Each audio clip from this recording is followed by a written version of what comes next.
Hello friends, ಮತ್ತೊಮ್ಮೆ ತಮಗೆಲ್ಲರಿಗೂ ನಮ್ಮ YouTube channel A to Z computer ಸೆಂಟರ್ಗೆ ಸ್ವಾಗತ.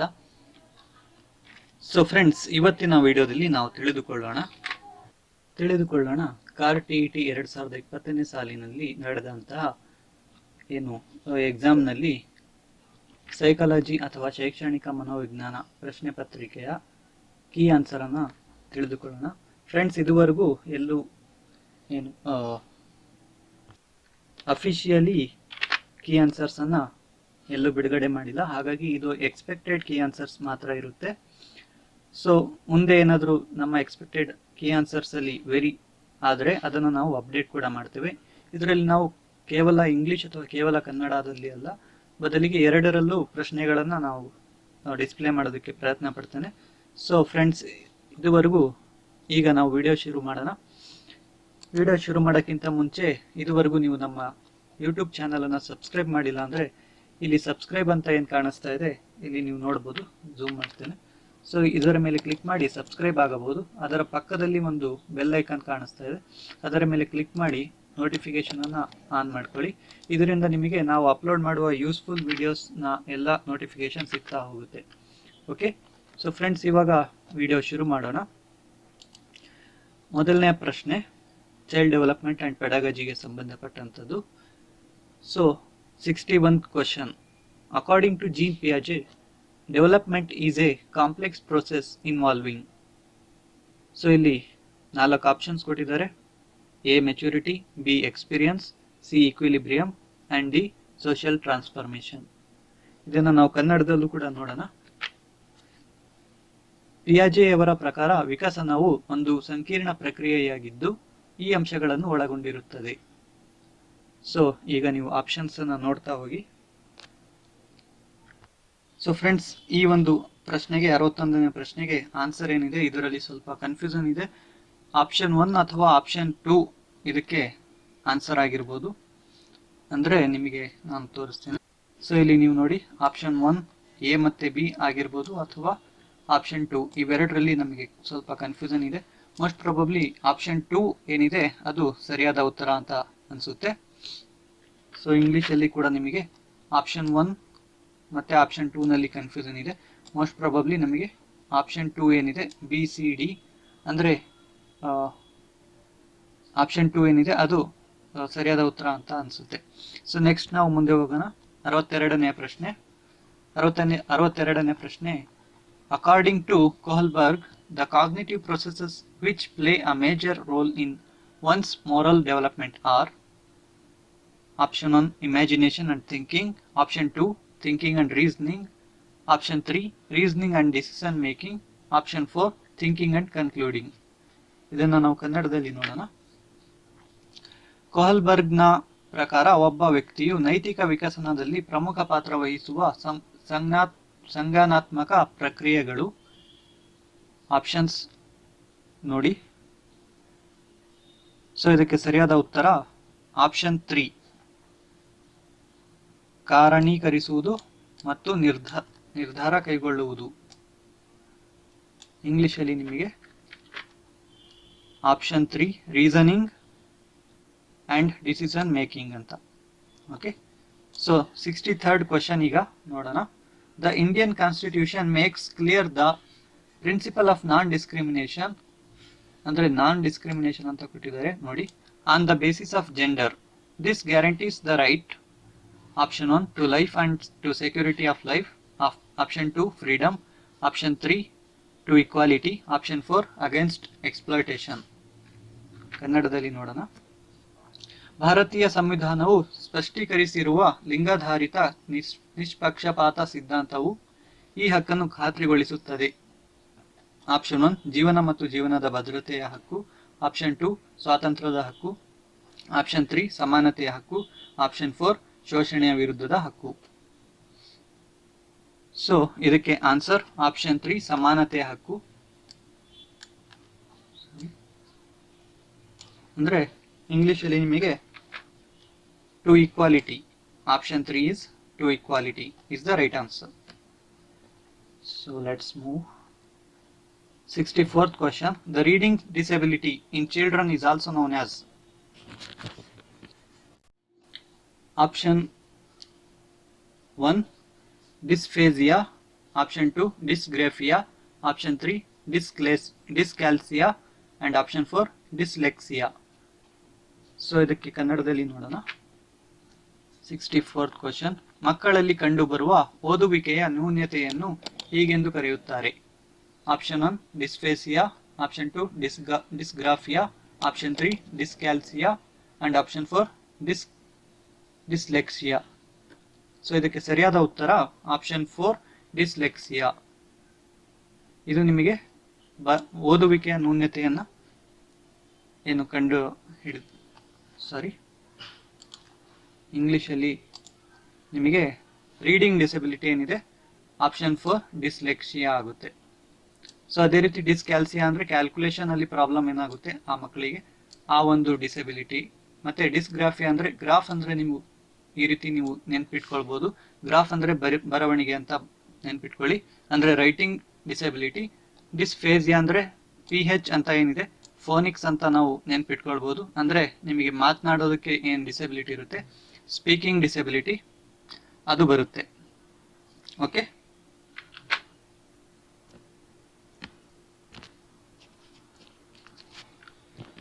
ಸೊ ಈಗ ಮುಂದಿನ ಪ್ರಶ್ನೆ. While teaching a concept, a teacher in the classroom first states the definition and then provides examples for verification. This teacher has followed, ಅಂದ್ರೆ teacher ಯಾವ method ಅನ್ನ follow ಮಾಡಿದ್ದಾರೆ ಅಂತ. Option 1 analytic method, option 2 synthetic method, option 3 inductive method, option 4 deductive method. 65ನೇ ಪ್ರಶ್ನೆ. ಒಂದು ಪರಿಕಲ್ಪನೆಯನ್ನು ಬೋಧಿಸುವಾಗ ತರಗತಿಯಲ್ಲಿ ಶಿಕ್ಷಕರು ಮೊದಲು ವ್ಯಾಖ್ಯೆಯನ್ನು ನಿರೂಪಿಸಿ ನಂತರ ಪರಿಶೀಲನೆಗಾಗಿ ಉದಾಹರಣೆಗಳನ್ನು ನೀಡುವರು. ಈ ಶಿಕ್ಷಕರು ಅನುಸರಿಸಿದ ವಿಧಾನ. ಆಪ್ಷನ್ 1 ವಿಶ್ಲೇಷಣಾ ವಿಧಾನ, ಆಪ್ಷನ್ 2 ಸಂಶ್ಲೇಷಣಾ ವಿಧಾನ, ಆಪ್ಷನ್ 3 ಅನುಗಮನ ವಿಧಾನ, ಆಪ್ಷನ್ 4 ನಿಗಮನ ವಿಧಾನ. ಇದಕ್ಕೆ ಉತ್ತರ ನಿಗಮನ ವಿಧಾನ, ಅಂದ್ರೆ ಇಂಗ್ಲಿಷಲ್ಲಿ ನಿಮಗೆ deductive method. Option 4 deductive method.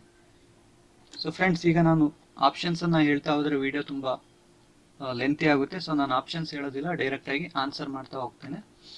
Okay, so 66th question. The concept attainment model aims at developing.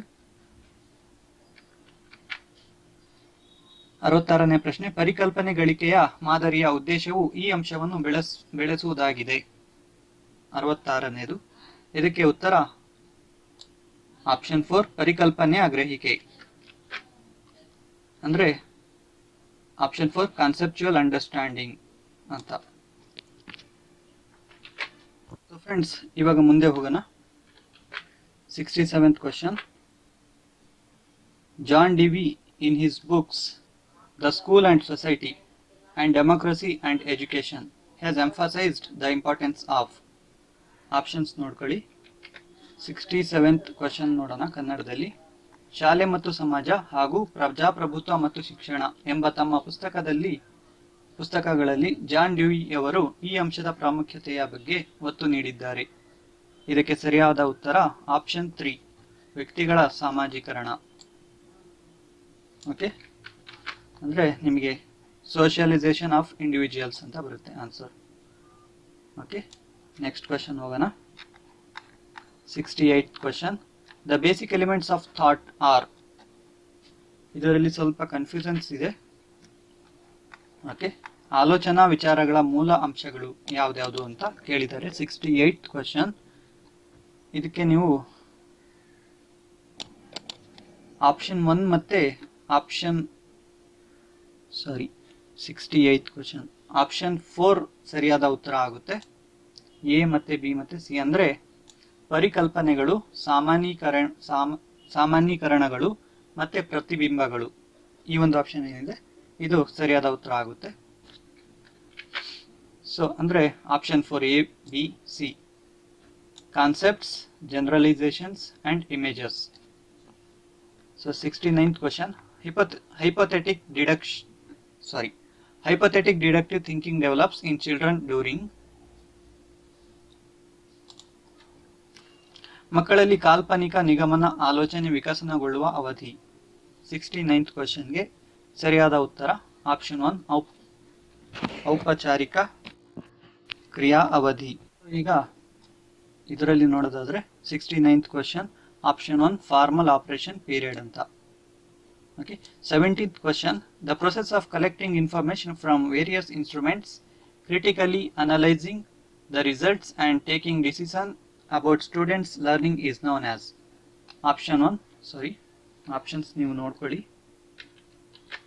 ಕನ್ನಡದಲ್ಲಿ ವಿವಿಧ ಸಾಧನಗಳನ್ನು ಬಳಸಿ ಮಾಹಿತಿಯನ್ನು ಸಂಗ್ರಹಿಸಿ ಫಲಿತಾಂಶವನ್ನು ವಿಮರ್ಶಾತ್ಮಕವಾಗಿ ವಿಶ್ಲೇಷಿಸಿ ಮತ್ತು ವಿದ್ಯಾರ್ಥಿಗಳ ಕಲಿಕೆಯ ಬಗ್ಗೆ ನಿರ್ಧಾರಗಳನ್ನು ತೆಗೆದುಕೊಳ್ಳುವುದಕ್ಕೆ ಹೀಗೆಂದು ಕರೆಯುತ್ತಾರೆ. 70ನೇ ಕ್ವಶನ್ಗೆ ಇಲ್ಲಿ ನೋಡಿ, ತುಂಬಾ ಇದರಲ್ಲಿ ಸ್ವಲ್ಪ ಕನ್ಫ್ಯೂಷನ್ ಏನಿದೆ ಅಂದ್ರೆ ಅಸೆಸ್ಮೆಂಟ್ ಮತ್ತೆ ಇವ್ಯಾಲ್ಯೂಯೇಷನ್ ಅಲ್ಲಿ ಕನ್ಫ್ಯೂಷನ್ ಇದೆ.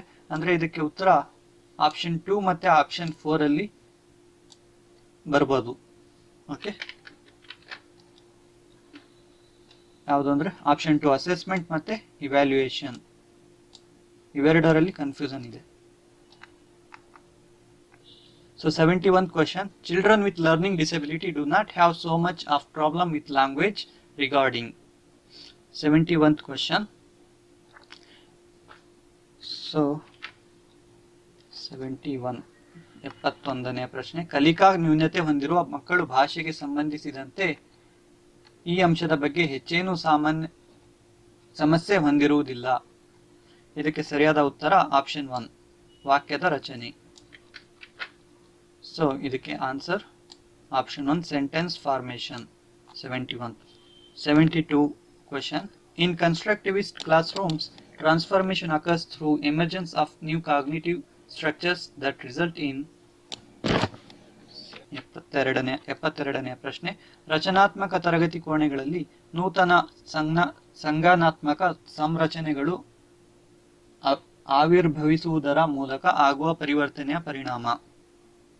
ಇದಕ್ಕೆ ಸರಿಯಾದ ಉತ್ತರ ಆಪ್ಷನ್ 3 ಜ್ಞಾನಾರ್ಜನೆ. ಅಂದ್ರೆ option 3 acquisition of knowledge is the right answer. 73rd question, according to Vygotsky's cognitive theory, development takes place through the transformation of an. 73ನೇ ಪ್ರಶ್ನೆ, ವೈಗೋಸ್ಕಿಯ ಸಂಜ್ಞಾನಾತ್ಮಕ ತತ್ವದ ಪ್ರಕಾರ ವಿಕಸನವು ಈ ಅಂಶದ ಪರಿವರ್ತನೆಯ ಮೂಲಕ ಉಂಟಾಗುತ್ತದೆ. ಇದಕ್ಕೆ ಸರಿಯಾದ ಉತ್ತರ ಆಪ್ಷನ್ 3 ಅಂತಹ ಅನುಕ್ರಿಯಾ ಪ್ರಕ್ರಿಯೆಯಿಂದ ಅಂತರ ಅನುಕ್ರಿಯಾ ಪ್ರಕ್ರಿಯೆ. ಅಂದ್ರೆ option 3 intrapersonal process to interpersonal one. So 74th question, learning is an acquired tension reduction process. This definition of learning was given by.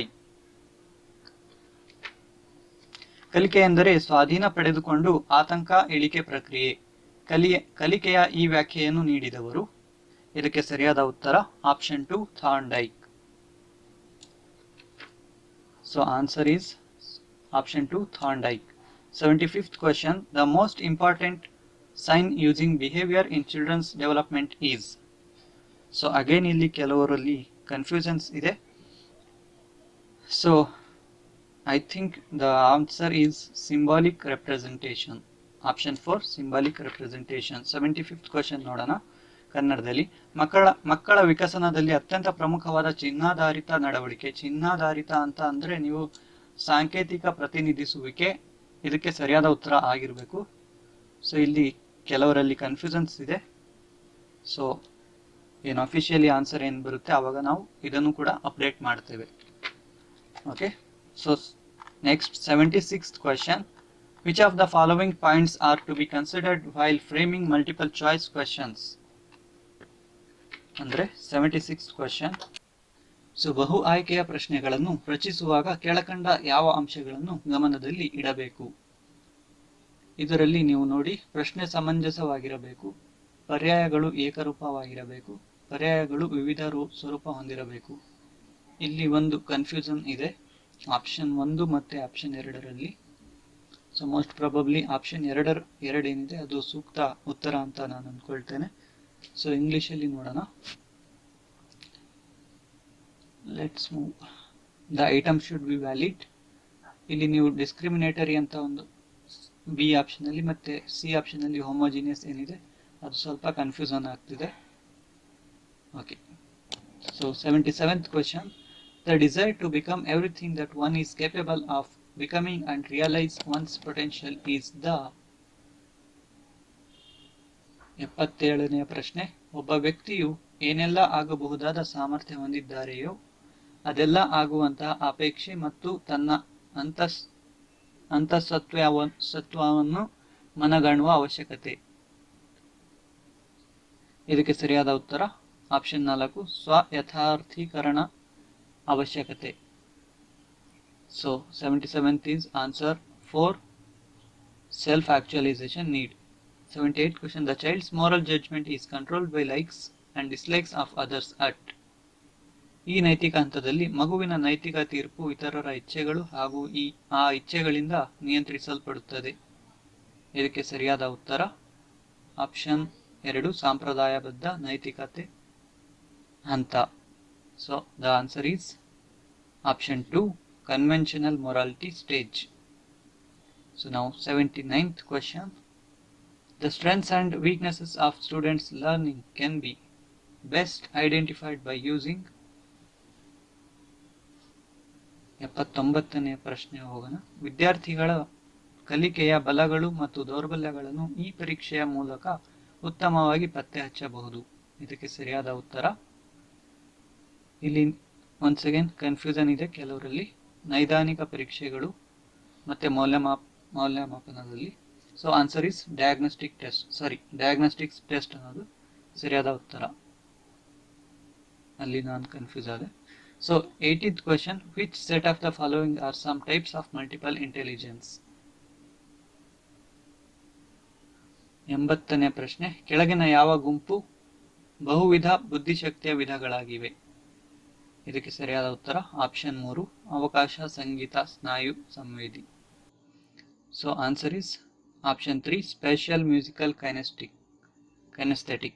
81th question is, children learn rules of games and manners most effectively from. ಇದಕ್ಕೆ ಸರಿಯಾದ ಉತ್ತರ option 3, peer group. So 82nd question, the specific developmental disorder that affects child's development is. The answer is, I think ಇಲ್ಲಿ ಒಂದು mistake ಆಗಿದೆ. Okay, the answer is option 1, intellectual disability, ID. Means 81th question ನಾವು answer ನೋಡಿಲ್ಲ ಅನ್ಸುತ್ತೆ ಕನ್ನಡದಲ್ಲಿ. So 3ನೇ option ಏನಿದೆ, ಸಮವಯಸ್ಕರು, ಅದು ಸರಿಯಾದ ಉತ್ತರ. 82ನೇ ಪ್ರಶ್ನೆ, ಮಗುವಿನ ವಿಕಾಸದ ಮೇಲೆ ಪರಿಣಾಮ ಬೀರುವ ನಿರ್ದಿಷ್ಟ ವಿಕಾಸಾತ್ಮಕ ಅಸ್ವಸ್ಥತೆ. ಇದಕ್ಕೆ ಸರಿಯಾದ ಉತ್ತರ ಬೌದ್ಧಿಕ ಅಸ್ವಸ್ಥತೆ, option 1. So 83 question, when two or more items are associated in time or place, the recall of one item will facilitate the recall of other. This is the law of. Option 2, contiguity is the answer. So 83ನೇ ಪ್ರಶ್ನೆ, ಕಾಲಾವಧಿ ಅಥವಾ ಸ್ಥಳಕ್ಕೆ ಸಂಬಂಧಿಸಿದಂತೆ 2 ಅಥವಾ ಅದಕ್ಕಿಂತ ಹೆಚ್ಚು ಅಂಶಗಳು ಒಂದಕ್ಕೊಂದು ಸಂಯೋಜನೆಗೊಂಡಿದ್ದರೆ ಒಂದು ಅಂಶದ ಸ್ಮರಿಸಿಕೊಳ್ಳುವಿಕೆ ಇನ್ನೊಂದು ಅಂಶವನ್ನು ಸ್ಮರಿಸಿಕೊಳ್ಳಲು ಅನುಕೂಲಿಸುತ್ತದೆ. ಇದು ಉತ್ತರ ಆಪ್ಷನ್ 2, ಸಮೀಪಸ್ಥತೆಯ ನಿಯಮ. So 84th question, an individual is intelligent in proportion to his ability to carry on. The answer is option 4, abstract thinking. 84ನೇ ಪ್ರಶ್ನೆ, ಈ ಕೆಳಗಿನ ಕಾರ್ಯವನ್ನು ನಿರ್ವಹಿಸಲು ಒಬ್ಬ ವ್ಯಕ್ತಿಯು ಹೊಂದಿರುವ ಸಾಮರ್ಥ್ಯಕ್ಕೆ ಅನುಪಾತಕ್ಕನುಗುಣವಾಗಿ ಅವನ ಬುದ್ಧಿಶಕ್ತಿ ಇರುತ್ತದೆ. ಇದಕ್ಕೆ ಸರಿಯಾದ ಉತ್ತರ ಆಪ್ಷನ್ 4, ಅಮೂರ್ತ ಆಲೋಚನೆ. So 85th question, the process of modification of behavior of particular person who comes in contact with others is known as. The right answer is option 2, learning. 85ನೇ ಪ್ರಶ್ನೆ, ಇತರರೊಂದಿಗೆ ಸಂಪರ್ಕಕ್ಕೆ ಬರುವ ಒಬ್ಬ ನಿರ್ದಿಷ್ಟ ವ್ಯಕ್ತಿಯ ವರ್ತನೆಯಲ್ಲಿ ಆಗುವ ಮಾರ್ಪಾಟಿನ ಪ್ರಕ್ರಿಯೆಯನ್ನು ಹೀಗೆನ್ನುತ್ತಾರೆ. ಇದಕ್ಕೆ ಸರಿಯಾದ ಉತ್ತರ ಆಪ್ಷನ್ 2, ಕಲಿಕೆ. So the 86th question is, the study conducted by IUWA School of American Educational Psychologists revealed that the factors playing a decisive role in molding the patterns of one's life is or are? The answer is option 3, both heredity and environment. IOWA school of American educational psychologists ಸಂಸ್ಥೆಯು ನಡೆಸಿದ ಅಧ್ಯಯನದ ಪ್ರಕಾರ ಒಬ್ಬರ ಜೀವನದ ವಿನ್ಯಾಸಗಳನ್ನು ರೂಪಿಸುವಲ್ಲಿ ನಿರ್ಧಾರಿತ ಪಾತ್ರವನ್ನು ವಹಿಸುವ ಅಂಶಗಳೆಂದರೆ ಆಪ್ಷನ್ 3 ಆನುವಂಶೀಯತೆ ಹಾಗೂ ಪರಿಸರ. ಎರಡು ಕೂಡ ಎಫೆಕ್ಟಿವ್ ಆಗಿರುತ್ತೆ. So 87 question, catharsis of pent up emotions is necessary for? So ಇದಕ್ಕೆ answer option 1, arousing interest. So the answer is option 1, arousing interest. Catharsis ಅನ್ನೋ ಒಂದು ವರ್ಡ್ ಮೀನಿಂಗ್ ಏನಿದೆ ಅದು ಅರೌಸಿಂಗ್ ಇಂಟ್ರೆಸ್ಟ್ ಏನು ಆಪ್ಷನ್ ಕೊಟ್ಟಿದ್ದಾರೆ ಅದಕ್ಕೆ ತುಂಬ ಹೋಲುತ್ತೆ. ಅದುಮಿಟ್ಟ ಭಾವನೆಗಳನ್ನು ಹೊರಹಾಕುವುದು ಅವಶ್ಯಕವಾಗಿರುವುದು. ಆಪ್ಷನ್ 1, ಆಸಕ್ತಿಯನ್ನು ಕೆರಳಿಸಲು ಅಂತ ಏನು ಕನ್ನಡದಲ್ಲಿ ಕೊಟ್ಟಿದ್ದಾರೆ ಅದು. ಮತ್ತೆ ಆಪ್ಷನ್ 3 ಏನು ಇದರಲ್ಲಿ ಕನ್ನಡದಲ್ಲಿ ನಾವು ನೋಡಿದರೆ ಕನ್ಫ್ಯೂಸ್ ಆಗುತ್ತೆ. ಓಕೆ, ನಾವು move to 88th question. The form of temporary guidance in which the model is presented but then gradually withdrawn as the students become more independent in their actions is known as? The correct answer is option 2, scaffolding. 88ನೇ ಪ್ರಶ್ನೆ. ಮಾದರಿಯನ್ನು ಪ್ರಸ್ತುತಪಡಿಸಿದ ನಂತರ ವಿದ್ಯಾರ್ಥಿಗಳು ತಮ್ಮ ಕ್ರಿಯೆಗಳಲ್ಲಿ ಹೆಚ್ಚು ಸ್ವತಂತ್ರರಾಗುತ್ತಾ ಹೋದಂತೆ ಕ್ರಮೇಣವಾಗಿ ಹಿಂಪಡೆದುಕೊಳ್ಳುವ ತಾತ್ಕಾಲಿಕ ಮಾರ್ಗದರ್ಶನದ ರೂಪವನ್ನು ಹೀಗೆಂದು ಕರೆಯುತ್ತಾರೆ. ಇದಕ್ಕೆ ಉತ್ತರ ಆಪ್ಷನ್ 2, ಚೌಕಟ್ಟು ಅಂದರೆ ಸ್ಕ್ಯಾಫೋಲ್ಡಿಂಗ್. ಸೊ ನಾವು 89th question. One of the principles for stimulating creative thinking according to Torrance is? The correct answer is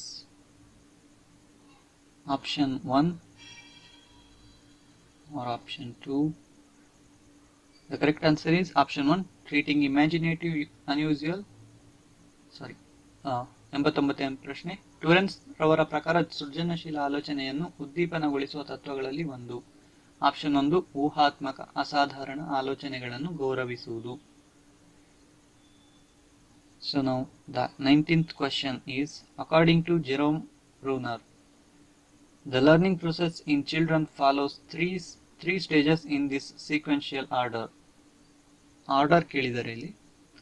So the correct order is option 2, enactive, iconic and symbolic. So 90ನೇ ಪ್ರಶ್ನೆ ಮತ್ತೆ ಕೊನೆಯ ಪ್ರಶ್ನೆ. Jerome Bruner ರವರ ಪ್ರಕಾರ ಮಕ್ಕಳಲ್ಲಿನ ಕಲಿಕಾ ಪ್ರಕ್ರಿಯೆಯು ಕ್ರಮಾನುಗತವಾಗಿ ಈ 3 ಹಂತಗಳನ್ನು ಅನುಸರಿಸುತ್ತದೆ. ಆಪ್ಷನ್ 2, ಚಟುವಟಿಕೆ ಆಧಾರಿತ, ಬಿಂಬ, ಸಾಂಕೇತಿಕ. ಸೊ ಫ್ರೆಂಡ್ಸ್, ಇದುವರೆಗೂ ನೀವು ನಮ್ಮ ಚಾನಲನ್ನು ಸಬ್ಸ್ಕ್ರೈಬ್ ಆಗಿಲ್ಲ ಅಂದರೆ ಇಲ್ಲಿ ಸಬ್ಸ್ಕ್ರೈಬ್ ಮಾಡಿ ಮತ್ತು ಪಕ್ಕದಲ್ಲಿರುವ ಬೆಲ್ ಐಕನ್ ಮೇಲೆ ಕ್ಲಿಕ್ ಮಾಡಿ. ಇದರಿಂದ ನಿಮಗೆ ನಾವು ಅಪ್ಲೋಡ್ ಮಾಡುವ ಯೂಸ್ಫುಲ್ ವಿಡಿಯೋಸ್ನ ಲಿಂಕ್ ಸಿಗುತ್ತೆ. ಸೊ ಇಲ್ಲಿ ಈ ವಿಡಿಯೋ ನಿಮಗೆ ಇಷ್ಟವಾಗಿದ್ದರೆ ಲೈಕ್ ಮಾಡಿ ಮತ್ತು ಶೇರ್ ಮಾಡಿ. ಹಾಗೂ ನಿಮಗೆ ಏನಾದರೂ ಡೌಟ್ಸ್ ಇದ್ದರೆ ಅದನ್ನು ಕಮೆಂಟ್ಸ್ ಮೂಲಕ ಇಲ್ಲಿ ಕೆಳಗಡೆ ನೀವು ಕಮೆಂಟ್ ಮಾಡಿ ಕೂಡ ನಮಗೆ ತಿಳಿಸಬಹುದು. So thank you.